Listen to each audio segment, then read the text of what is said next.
and welcome back again sa ating YouTube channel, Halina Din Lasa. At sa mga bago pa dito at sa mga hindi pa nag-subscribe, paki-subscribe naman guys and hit notification bell para updated kayo sa ating mga susunod na video.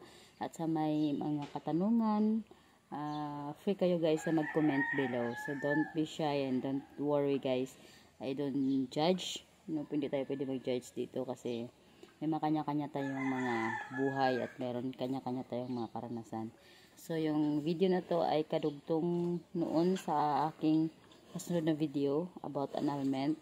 At sa mga bago pa guys, pwede nyo balikan yung aking mga videos, aking mga uploaded videos guys, kung bakit ako napunta sa case ng annulment or bakit ako nag-file ng annulment.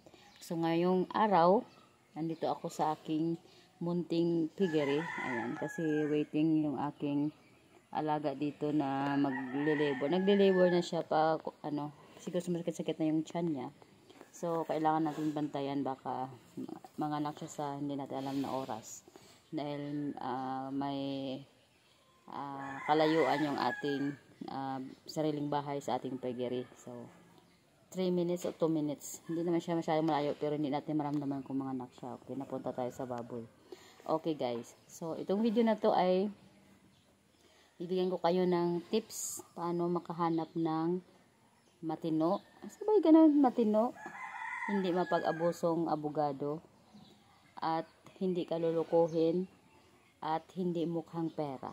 Ayan. Sakit no? Pero yun ang totoo guys. Mayroong mga lawyer na talagang pera lang niya ang kukunin sa'yo. At mayroon ding mga lawyer na talagang trabaho nila ka na dipindihan at i-survive yung kaso mo. So, tips una-una guys sa inyong lugar. So, as I know, kung saan ka kinasal, doon ka pwede or yun ang recommended na place na doon ka mag-file ng annulment. So, kung sa Negros Occidental ka o sa Kabangkalan City ka, so sa Kabangkalan City ka na RTC mag-file ng annulment. So, same lang din yan kung saan kang lugar ngayon. So, doon ka rin mag-file o saan ka kinasal, doon ka mag-file ng iyong annulment. But, meron din namang mga kaso na sa ibang lugar sila nag-file. So, pero may kamahalan yan guys kasi nag-inquire na rin ako sa Makati. So, triple ng price na nakuha ko dito sa amin. So, much better yung advice niya sa lugar ko. Ayan, so, una-una guys, tandaan nyo na yung lawyer na kukunin nyo ay medyo maedad. Sa akin siguro, parang na-rush lang ako nung time na yun dahil hurry na ako na maghanap ng lawyer at hindi na ako nakapagtanong-tanong. At meron din naman nag-recommend nito sa akin na nitong lawyer na to. But in the beginning guys, in the first beginning, naramdaman ko talaga na something wrong. Ayan, so nasabi ko na para hindi kayo abusuhin, hindi kayo pipirahan lang, hindi kayo sasayangin na yung oras nyo. So, naranasan ko yun.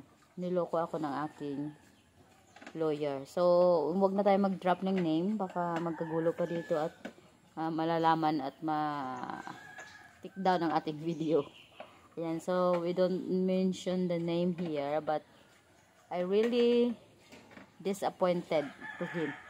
And talagang gusto ko siya kuhanan ng patanggalan ng lisensya nung time na yon at pumunta pa talaga ako sa main dito sa Manila sa Supreme Court. Umakyat ako doon at sinabi ko yung case ko. At marami akong pwedeng ibigay para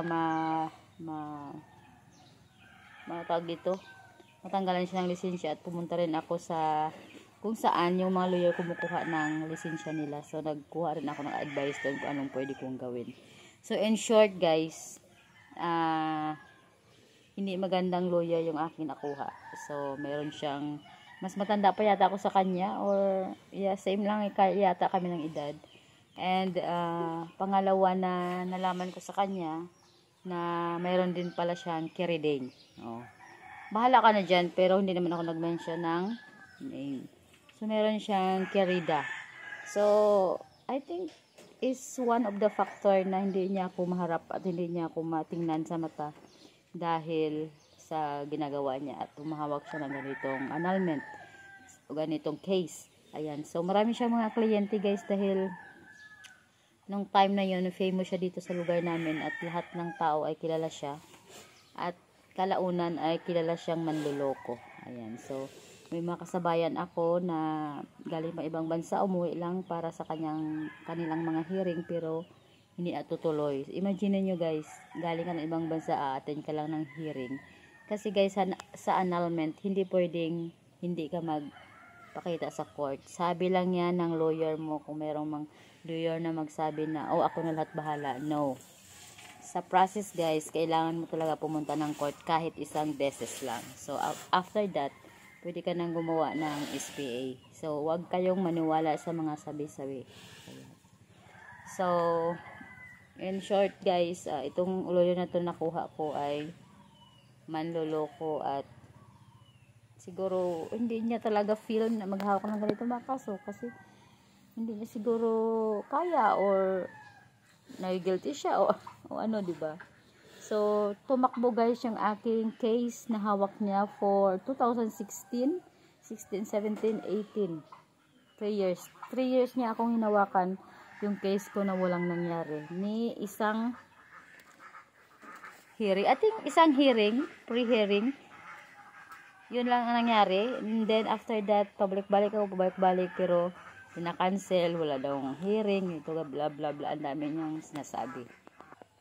At tips pa guys, kukunin nyo na lawyer yung medyo may edad na, and then kilala sa lugar nyo na may napanalunan na ng mga kaso, hindi talunan. Ayan, sakit no. Ayan, so kasi kung yung lawyer na makuha mo ay talunan lang naman, why not kukunin mo pa siya, itatalo lang niya yung kaso mo, diba?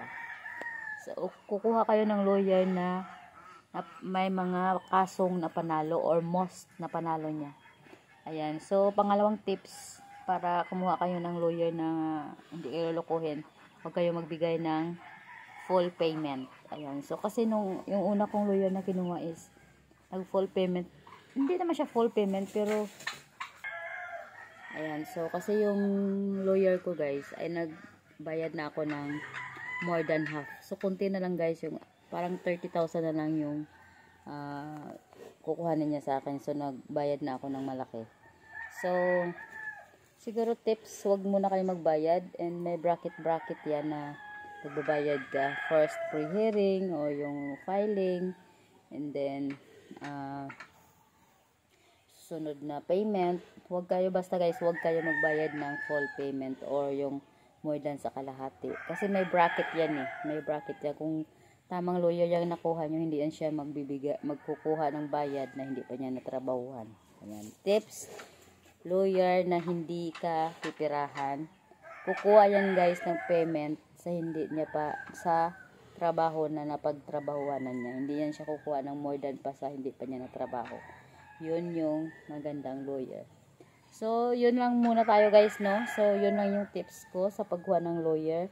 Kailangan guys, search nyo na napanalo na niya lahat ng mga hawak niyang kaso. So, sure ball, yung annulment mo ay gagrant talaga kung lawyer na to na yung ganitong lawyer ang mahanap mo. Ayan. So, yun lang guys. So, comment below guys yung mga question kayo. Susunod na video guys, i-share ko sa inyo yung ano ang dapat i-prepare sa filing ng case o ng annulment. So, yun lang guys. Thank you for watching and see you in my next vlog. Bye!